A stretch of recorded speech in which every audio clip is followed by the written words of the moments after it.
Welcome to the webinar series that we're beginning here on employee fulfillment and its impact on performance and business results. Hi, I'm Bill Sheeman, and delighted to be with you today for this program. And a large part of this is based on the results we were doing, results that came out of the work we've done over the past 6 years, leading to the book Fulfilled Critical Choices, Work, Home, and Life. And for those of you who are listening today, our publisher has provided a discount if you are interested in purchasing the book with Thompson Shore Publishing, and you can find a discount code in the bottom of the webinar invitation email. And it's a 30% discount available for everyone listening today. Also, I just very excited that we just also have the first Audible version of the book available on Audible and Amazon this week. So if you're a listener and a long drive, what a great thing for your trip. And the voice on there, I can assure you, is great and probably more melodic than mine. Anyway, a little bit about Metris Group. If you haven't joined us before, we've done series we just completed on talent analytics and measurement. A new one will be coming up on growing HR value late this year. But Metris Group has both a consultative and research arm, and also our not-for-profit research group called Metris Institute. So we really are heavily focused on diagnostic activity, organizational assessment of various types, employee surveys, but we also have our Metris Institute, which is dedicated to research, often partnering with people like American Society for Quality and others. And there's lots of free information, lots of free articles on our website at metris.com, and you can avail yourself of that, just so many different topics in the human capital arena. Now, for this series, what you can expect are tools, number one, to help you increase fulfillment at work and home. The idea really of how do I become a better CEO of my life, both my work life and my non-work life, and ideas also that we think from our work that will help your organization better achieve collective goals. So I think all throughout the series, through the book and through our workshops that we do in organizations, those are two primary goals. Now, question comes up, how fulfilled are people? And in the in-depth interviews we've done over the past 5 years, only 20% of people are highly fulfilled. And that was a little bit surprising to us at the number being as low as it is. And the question is, how can people become all they can be? I think that's what so many people express, is trying to go out, make a difference, and be all they can be with their capabilities. What I'd like to ask you to do on your computer, we're going to launch a poll right now, and the question is, what % of happiness do you think you control in your life? And there are five choices for you: 20, 40, 60, 80, or 100%. So results coming in, and it looks like we have a pretty optimistic bunch, so that's great. So we have it looks like a tie here between 60% and 80%, with a equal distribution of about 42% plus 17%. If you say 100%. Well, the research that's been done by Martin Seligman and Sonia Lubomirsky and many, many others in the field of psychology have come up with the number 60%. Now, there's some people who will argue 80, but I think it's fair to say 60 to 80% is the amount that you can control. And the question is often asked, well, sure, that's on average, but what about people who maybe come from a more disadvantaged background or different walks of life, different cultures? And interestingly enough, the number stays about the same for everyone. That is that regardless of where you are, where you start, you can control about 60% of your happiness. So the challenge is today's world, how do we do that? How do we control that 60%? And how can we move from 20% of fulfillment today to a much higher number in our lives? Number of challenges. Number one, companies are under great pressure to create value, competing today globally, and their challenges are, how do we have a unique value proposition? And that's true of our function or team, HR, IT, finance, whatever group you're in, your team is being asked more and more for how do you justify your value and what's your ROI, and how do you add value to the overall mission? But it doesn't really stop there. At the individual level, people are sitting on the bench saying, will someone ask for me when the next opportunity comes up or the next project? Are you creating value at work? But also, the question applies at home. Are you creating home? Would people in your home or your relationships feel that you are bringing a lot of value? And do you feel you're creating value yourself? Your self-assessment is a pretty important part of it. We did a project about 2 years ago that I worked with Dave Ulrich and Libby Sartain that was tied to human capital challenges. And 7 major themes came up. But one of the biggest themes was optimizing talent today. So, investments in people is by far the biggest investments for so many firms today. Even in manufacturing related businesses, the investment in people is large. We also heard from HR Executive Magazine. It does a poll every year of CHROs and senior leaders, and they asked them what causes them to lose sleep at night. And the number one issue was engagement, employee engagement, and that's been 3 years running straight. And the other challenge out here is, how do we attract and retain key skill groups? How do we attract and retain millennials? And soon Gen Zs are going to be part of that question. Why would they come work at our organization? And if they do come, will they stay? And lastly, productivity. How do we keep moving it up? So one of the things that we learned in this research is that fulfillment turns out to be a real key to answering these questions. And when we talk about fulfillment, what do we mean? We define it as achieving one's dreams and creating a lifestyle that brings exceptional happiness and inner peace.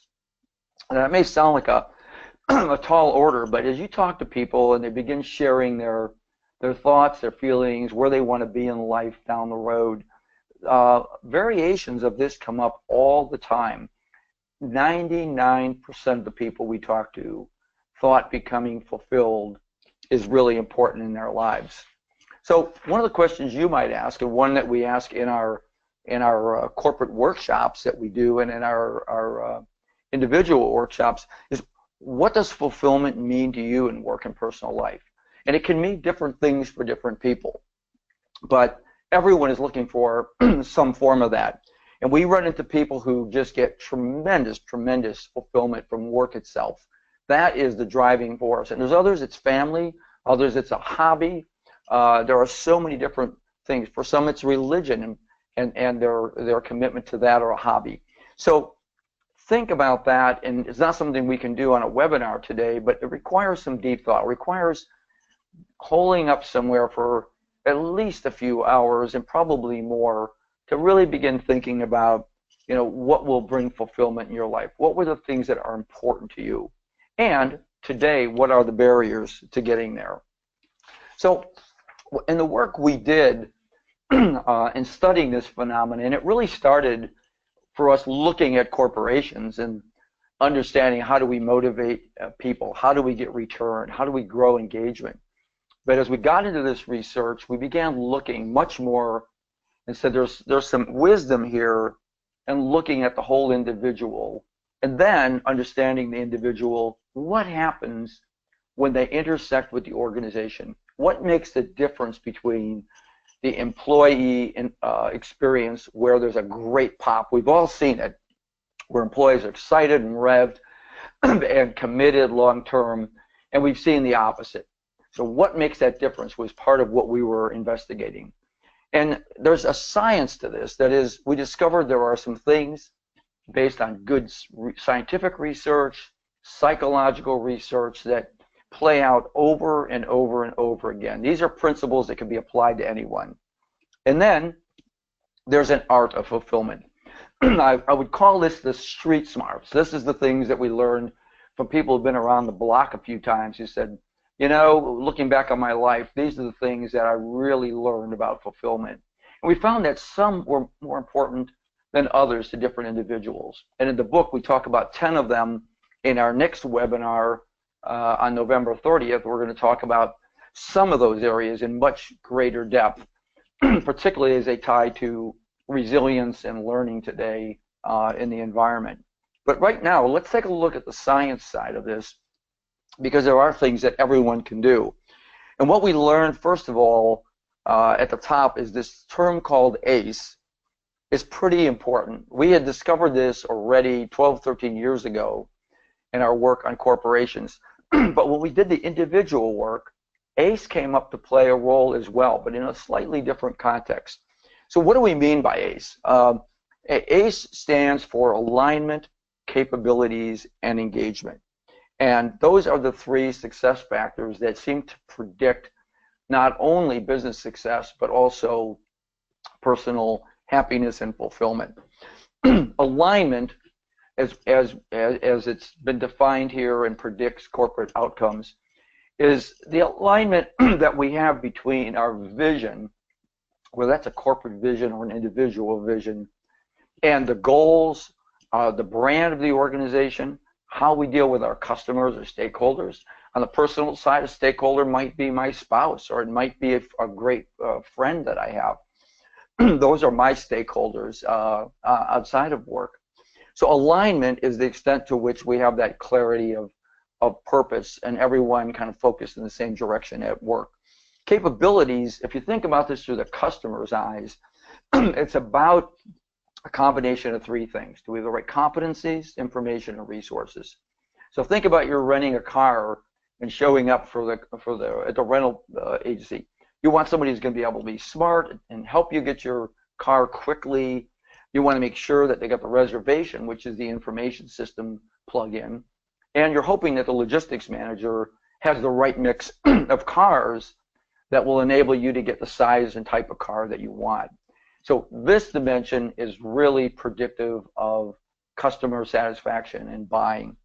And engagement, we all are pretty probably familiar with engagement, but it's not just the satisfiers, it's the pay, the benefits, the core things, but it's also things that create longer term commitment. And ultimately, the highest level of engagement is advocacy, where people will stand up publicly and support the organization. Will be volunteer for committees, volunteer in non-work environments as well. And these three factors we have learned is important because, as you can see on this next chart, when we have low alignment, capabilities, or engagement, negative things really happen for the organization. So people are working on multiple things, they're not coordinated, the priorities aren't there. It's hard for me to walk into whether I'm talking to a CEO or talking to a line employee and not hear people say we don't have enough resources today. And the issue is, how do we take the resources we have and do the best job of really aligning and focusing it? So when alignment's low, we burn out, we have overstaffing, teamwork, and conflict issues. Capabilities, a lot of rework, and we often find that it leads to challenges with our customers. And low engagement, ultimately, the worst case is a cynical or apathetic culture that evolves. But ACE also matters to people. if you think about the individuals at work, it's hard working every day with hearing fuzzy goals or priorities that shift constantly and you don't understand why, or endless work that doesn't seem to ever have a break for you to recover, leading to burnout, or not growing, you're not developing, you're using the same skills you used 10 years ago and soon become unmarketable. Or on the engagement side, values that are in conflict or values that are not guiding some of our behaviors, leading to low energy or the apathy I talked about before. And no one feels happy when they end up in that situation. Often they may feel stuck or they may feel like deer in the headlights. But I think this, as we talked about, 60% of your happiness is under your control. So a lot of what we're talking about here is not being a victim as an individual, but also as managers, not allowing our employees to become victims, to provide the help and resources to enable them to do that. Now I'm going to show you one quick slide here on the power of ACE, because I think a key point here is A, C, and E in this diagram stands for alignment, capabilities, engagement. And what you're seeing here is the company level, and then the levels below it are 3 regional sectors and then retail operations below that. And the reason I'm showing this is the reality of understanding that managers make such a big difference to an organization that you can see the variance. Every one of these boxes has a leader, and the leaders are getting different results. And they're pretty much in this company doing all the same thing. So why is the West doing so good? Why are people highly engaged or capable? Why in Central are we seeing struggles? Or why do we see mismatches with high engagement but low capabilities? These are some of the important elements in any organization that we go into. We do a lot of employee surveys, and we capture a lot of these data through employee surveys. It's probably the most cost-effective mechanism. But we find variance of this type. And we also find central themes. So at the top, you can see alignment's the lowest area. And even in the West, alignment is probably the area the organization is struggling with the most. So putting our resources into growing alignment, putting our scarce resources into helping managers in the Central or East improve through coaching or development starts to take us away from a one-size-fits-all approach to management and to people into much more of a mass customized way of thinking. It's thinking about the individuals. And by the way, what we found in the units like the West, like Unit 3, is those managers tended to be really good at understanding their whole employees. They had an ability to understand who had child care, who had elder care, who was going to school, and be able to put together that talent mix in a way that was really powerful. Whereas we go to low units like Unit 2 and Central, and there was a tendency to be one size fits all. Nobody gets Fridays off. Everybody follows this edict. A lack of understanding the needs of the individuals and being able to customize to that. And of course, Unit 2 and Central was losing twice as many employees as the units in the West, because the people they had, a lot of millennials, were leaving because that environment was not very attractive to them. So if you go to Jack in the Box restaurants, who won the HRM Impact Award last year, the results that they had, and we spent a number of years working with them over time to get there, but they actually put ACE to the test. They said, if we get high ACE scores, what difference does it make? And the results were that turnover was 21% lower in those green units that you saw compared to any unit with a red. Productivity was higher. Turn to the customers and their guests. Guest problems were lower with the green restaurants, and the guest satisfaction and problem resolution much higher. But the bottom line, which delighted obviously the CFO and CEO, is that in green restaurants, sales is better by 10%, but profit is 30% higher in those restaurants. So it makes a big difference to the bottom line of the business to be able to do that. But understanding that it's not just what goes on at work, but it's how we understand the people and how we understand their whole lives that tend to be what drives that high A score, that high green score. So one of the blinders that we've had in organizations at times is we think about employees and we think, well, we've got people aligned, we've given them their goals, we've set up very clear measures, we've told them what the company direction is. But often what we miss, both in hiring and in performance management, is, are the employees aligned between this and their career goals? Are they aligned with other things going on in their life right now? And that may change over time. It may be different for a single 25-year-old than a married 35-year-old or someone who's a boomer who's 53 at a different stage of their life. But alignment is still important in driving the outcomes. Same thing with the world of change today, and change isn't getting any slower. How do people balance? How do we help them avoid burnout? Are we equipping our employees to be effective in that world? As individuals, are you building the resilience skills, the muscles that enable you to bounce back? In our next webinar, we're going to talk a lot about resilience, because one of the things we found is that for people over age 40, 95% of those people describe some major setback in their life: cancer, a divorce, a sudden job loss. And for those people, we found some that bounced back rather quickly, and we found others that didn't bounce back at all, and people in between. The question is, what enables people to bounce back better? So that's what I mean by equipped. And last one is contributor engagement. And I use the word contributor, by the way, rather than employee, because in today's world, we're hiring more gig employees, we're bringing in contractors, we're outsourcing. But if they are bringing labor, they are important. It's important that they're engaged. And so I use the term contributor to account for that.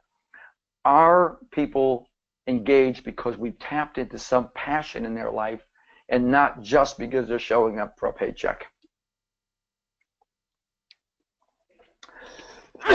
Sorry. So fulfillment here plays a pretty important role, we discovered. This was the new insight for us in the last round of research. Not only alignment, capabilities, engagement, but it provides a link between that performance goal, that productivity and retention goal that organizations desire. So the question is, how do we manage fulfillment? How do we use that in our own lives and in organizations today to grow the alignment, capabilities, and engagement? So I want to talk for a moment, shift to the next elements of this science of fulfillment, and talk a little bit about vision, values, and life goals. And I want to talk about Don Thomas. Don, somebody that worked for my wife years ago at an engineering company, a guy who says that he had a vision already in his life at an early age that he wanted to be an astronaut. He worked hard, he took the right courses, got good grades, focused on math, science, went to an engineering school, got a job with an engineering company, and began applying to NASA. And after getting turned down 3 times, he decided that the passion and the vision that he had were so important that he was willing to leave a very nicely paying job with a lot of security, good future, to move to Houston, to be able to work more closely in some way with NASA, to work for a supplier of NASA, to begin to network and do the things you need to do. And ultimately, he became an astronaut. And in fact, I had the pleasure of going down to Cape Canaveral to see him launch on 4 different space missions. So I think it's a story about, you got to have vision about where you're going, or you're not going to get there. the life goals are important in his case, but he was also adaptable and willing to take some risks to get there. So if you think about, these are kind of the essential building blocks.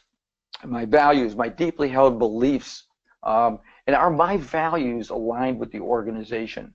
Are we in sync? And you see in some of the organizations that have floundered, it's not the case. The vision itself is, do I have a picture? Have I thought about what it would look down the road? And that can be a broad life vision, as we talk about in the book, but you can have subvisions, that a vision for my career, a vision for my family, a vision for hobbies. Maybe I want to see the world and travel. But those are all visions, and they all need to be in some way compatible. And then long-term goals. Given the vision and values, what are the actual goals? I'm starting law today. Do I want to become a judge? I'm starting a relationship. Is my goal to have a large family? As one of the people we interviewed talked about, with my loved ones sitting around my deathbed, with many, many children and grandchildren. Different long-term goals for different people, but it's got to be something that people are passionate about to bring fulfillment. So, question I ask you, do you know your values? Have you thought about them recently? One of the things we do in our workshops, and we just did this with a group in Atlanta, is asking people just quickly jot down what you think your top 10 values are. And it's probably a good test to see how quickly they flow for you. And to think about their role in your life, and are things you're doing aligned with that? Do you have a vision and life goals? And this takes a longer time. This is something you need to reflect on. Some of you, I'm sure, have already done this, but have you updated it? That's the challenge. We often find that we get caught in the middle of something and 5, 6 years go by and we haven't really updated that thinking. So the goals that we talked about don't just occur in a vacuum. The goals that we're talking about are driven by things we do to get there.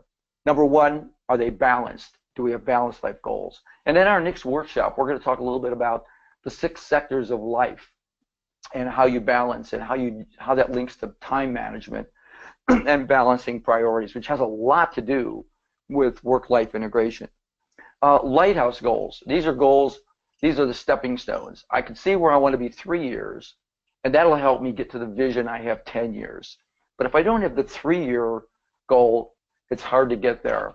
You know, ship captains use lighthouses to help them get to the port. They don't want to get to the lighthouse, but it's a guide to help them get to the harbor safely.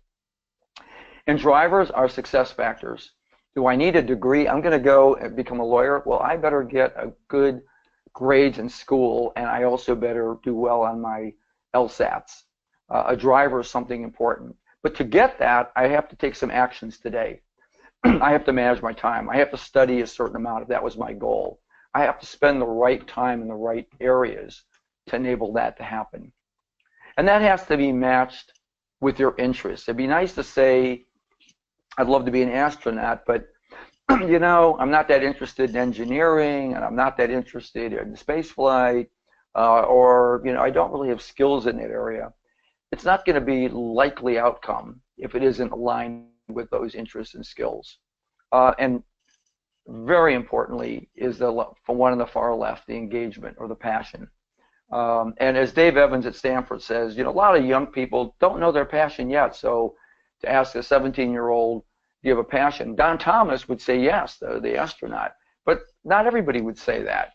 And people have to sometimes experiment in early roles. So some organizations, you know, look at millennials, kind of wonder, do they know where they're going? Why are they here? I'm not getting clear signals. But some of these folks, many of us at that age, we're trying to find our role. What were we passionate about? And it takes some time and experimentation to do that.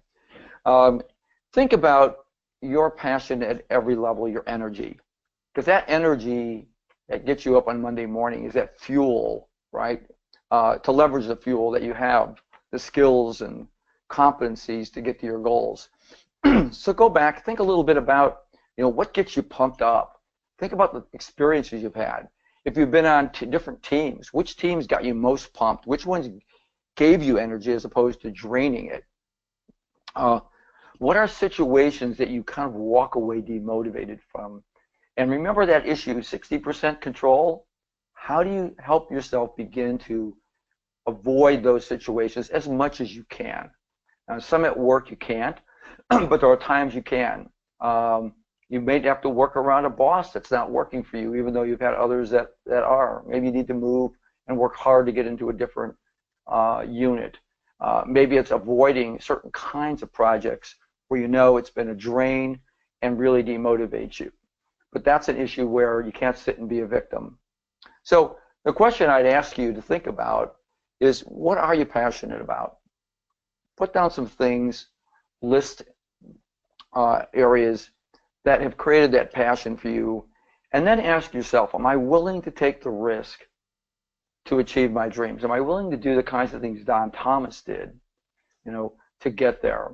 Because otherwise that dream will just be a dream. It won't become a reality.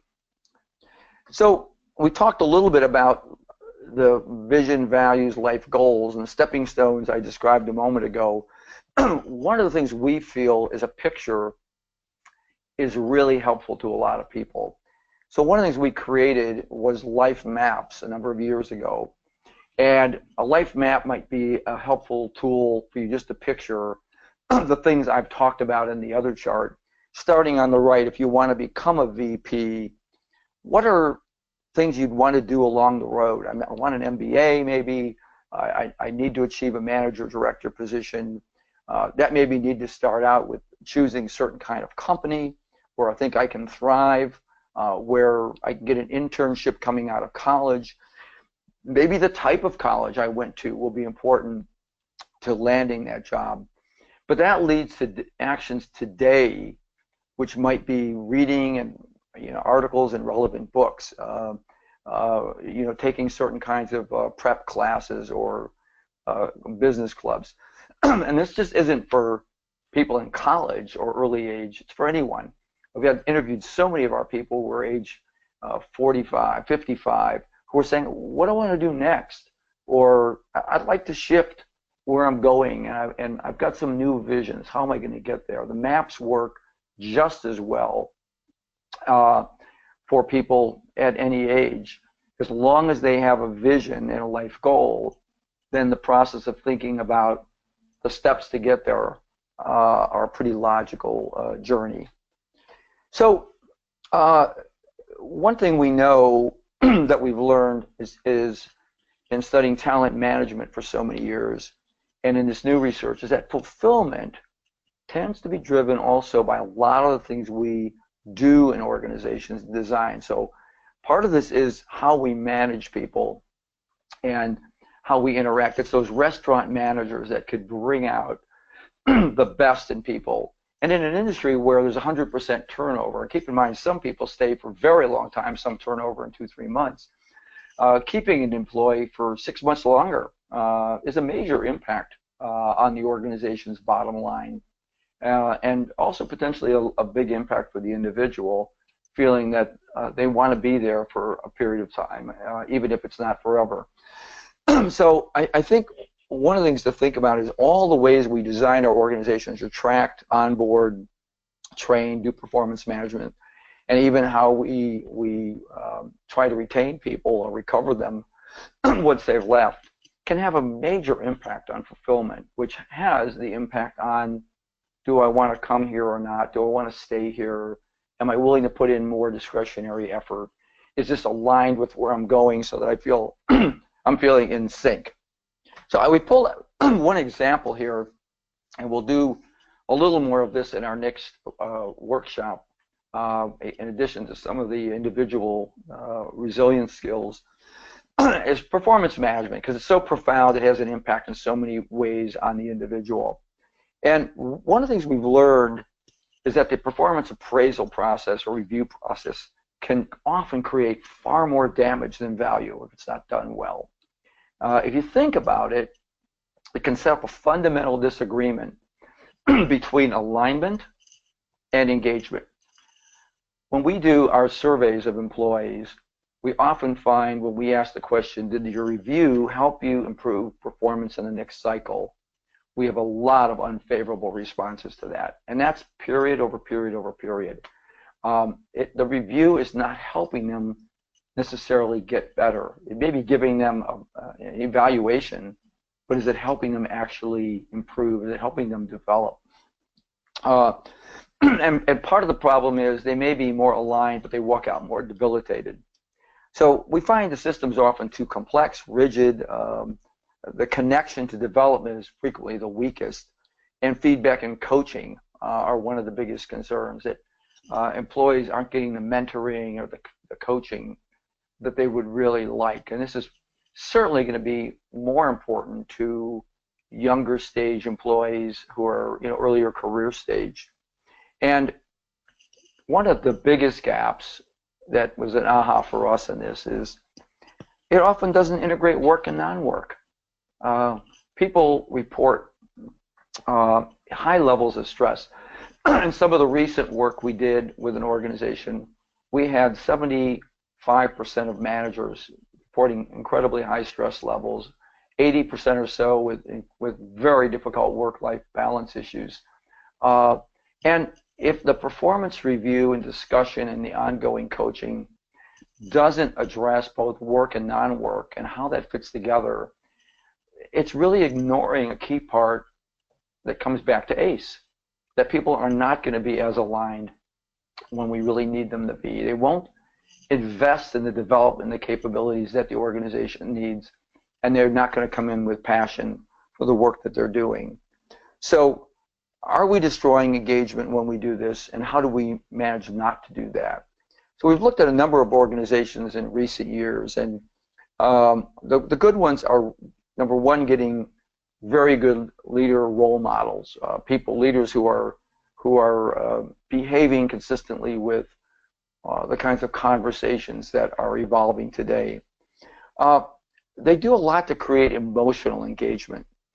Gary Ridge, the CEO of WD-40, talks about helping his employees and expecting, demanding really, that his VPs and leaders all the way down help employees get an A. Starting out with the philosophy that if we believe everyone could get an A here, what would it take? What would it look like?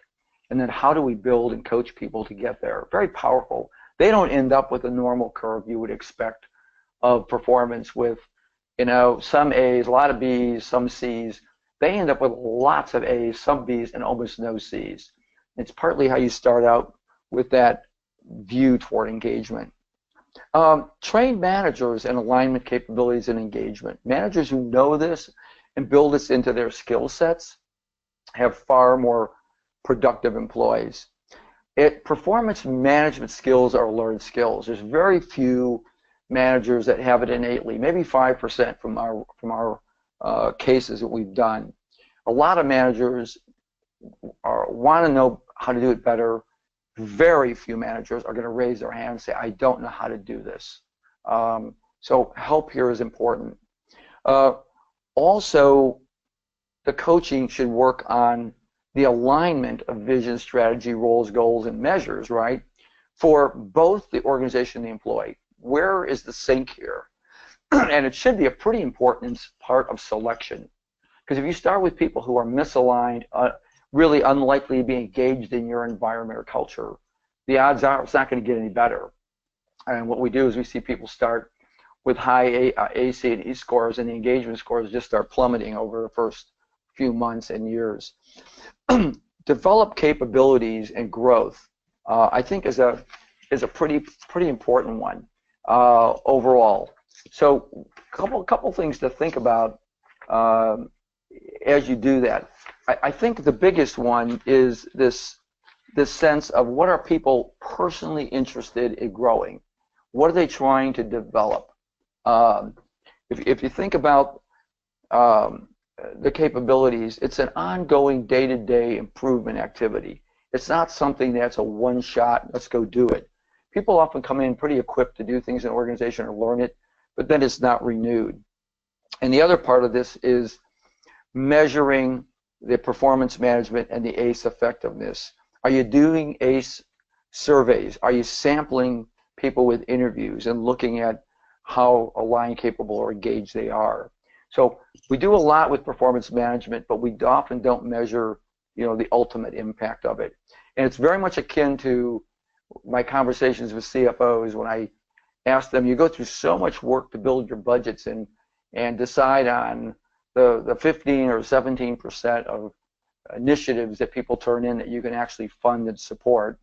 And then you come back the following year, and when I ask them what was the ROI on those, I usually get a blank stare.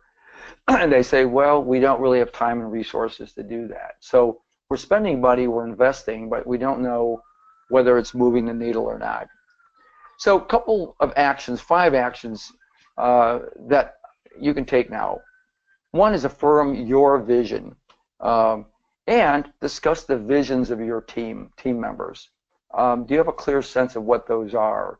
Are you in the camp with them? Do they see you as a guide, a counselor, a coach? Identify one goal coming out of today that you'd like to accomplish and build a plan. Think about something you really wanted to do that you just haven't gotten started, or you got started and it got untracked. Come up with one thing today that would be concrete. Test for alignment in the vision, goals, measures. Ask yourself, how aligned do you feel? Is everything leading toward that vision, toward your lighthouse goals? Have you built the right capabilities? Are you engaged on Monday morning? And then ask that also of your employees or people you work with in your team. Fourth, identify 3 ways you can increase fulfillment of those around you. One of the biggest insights we had was give back. People felt higher fulfillment when they were also helping other people become more fulfilled. It's a pretty rewarding thing. And we had story after story about that, and some that we talk about in the book that deal with that. Think about how you can help 3 other people. Pass it along. And lastly, share something you learned today with 3 people. This is, webinars are great. We learn some things, or we go off to a conference. But we come back, and one thing, they'll help us learn and remember by talking to other people. Number 2, you're helping other people start to get ideas and insights. Pick 3 people today that you'd like to share your learnings today. So what's next? We've got coming up on November 30th, and if there are any questions, we'll take them momentarily here. But I don't know how many of you are feeling stressed, but our surveys suggest the numbers are pretty high for most folks. Do you want more balance? Do you want to manage time better? How resilient are you to setbacks? So we're going to get into that. I'm going to have Marissa Harris, who's been doing some design work with us in some of this space. She's a woman I opened the book with a story of somebody who had stage 4 pancreatic cancer, was a client of mine, and her journey on that there were incredible insights that were learned and really launched some of the thinking that I have and some of the research that we've done. So with that, I don't know if Danielle, we have any questions that have come in? Yes, we do. The first one is, how does a fulfilled employee act different from a non-fulfilled employee? Yeah, I think the test would be looking at the level of people on Monday morning. Do they come in with a smile? Are people revved about what they want to do? Do they quickly leap into volunteering to help a project? I think those fulfilled people, sometimes we have to throttle back a bit because otherwise they burn themselves out with too many things. But you can see the excitement in what they do. You can see idea generation. Those are some of the outcomes that we've seen in a variety of industries and organizations. Great. Another one we have is, how can a company use fulfillment to attract workers? Yeah, I think it's an important one. I think questions, we're pretty good really as a science, and I started out my career doing a lot on selection, and we've got a pretty good science on picking and matching people on competencies today. And with all the tools out there, of organizations that are screening out on the web, like people like Smashfly, for example. It is really, really good. What's a bigger challenge is looking for how likely people are to be aligned and engaged in our environment, in our culture. Is it a good fit? There's a lot of people who want to join Google, 10,000 plus resumes a day, I was told, but a lot of those people will not be a good fit for Google. Google has certain demands, certain culture, certain expectations, and those people will not be a good fit, and it pays off to have the right kind of screening. Very different cultures. Amazon, very successful organization, very different culture than Google, and that's very different than Johnson & Johnson. So I think it's important to recognize what our culture is and be able to make those matches early on. Great, and our last one right now is, can anyone be fulfilled, or are there some people that this won't work for? This is the interesting one. You know, we went into this. In fact, my critics early on, who I asked to review some of the early work, said, yeah, but there's a lot of people that just, you know, can't be fulfilled, or it's just not who they are. I think we get different styles at different levels of things we've seen on scales like cynicism or optimism that are out there. But when we talk to people more deeply about fulfillment in their life, regardless of their style or where they start, the odds are that they can get better and they can become more fulfilled in what they're doing. Some of them, the reason that they might not seem fulfilled to another person is that they have some different goals in their life. They have different things that they see as a vision for who they are. So I think if you think about fulfillment coming into your own skin and living out your dream and who you are for yourself, it is possible for everyone to grow on that scale. And again, I think go back to the 60% rule. I think the numbers can even be higher. We've seen close to 80% for a lot of folks in their ability to control the environment if they're willing to make some choices. Any others, Danielle? Nope, that is all for now. Great. Well, then I want to thank you for joining today, and I hope you've walked away with a couple of good nuggets, and we look forward to you joining us for the next webinar where Marissa Harris will be joining us, former VP of HR for CIT Corporation and cancer survivor, and she will have some great stories and insights to share. So thank you all, and look forward to seeing you next time on the webinar.